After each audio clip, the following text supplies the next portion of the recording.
গণতান্ত্রিক পরিবেশ তৈরি করে জনগণের সরকার প্রতিষ্ঠিত করতে হলে অন্তর্বর্তীকালীন সরকারকে সহযোগিতা করার আহ্বান জানিয়েছেন বিএনপির যুগ্ম মহাসচিব শহীদ উদ্দিন চৌধুরিয়ানী। দুপুরে লক্ষ্মীপুর সদর উপজেলার দিগলি ইউনিয়নের রাজাপুরে ফ্রি মেডিকেল ক্যাম্পের উদ্বোধনী সভায় তিনি এসব কথা বলেন।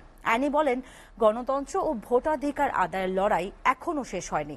অন্তর্বর্তী সরকারের প্রধান উপদেষ্টা ডক্টর ইউনূসকে একজন সম্মানিত ব্যক্তি উল্লেখ করে বিএনপির এই নেতা বিগত 15 বছরে গুম, খুন ও লুটপাটের জড়িতদের বিচারের আওতায় আনার দাবি জানান।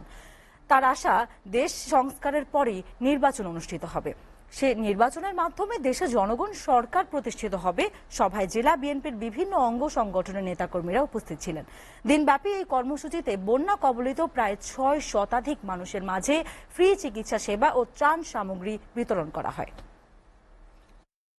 সব দিক থেকে এমন একটা সহযোগিতার হাত বাড়িয়ে দিতে হবে যেন এই সরকার দেশে একটা স্বাভাবিক পরিস্থিতি বিরাজমান রাখে, একটা গণতান্ত্রিক পরিবেশ ধরে রাখে এবং এই গণতান্ত্রিক পরিবেশের মধ্য দিয়ে একটা জনগণের সরকার প্রতিষ্ঠিত করে।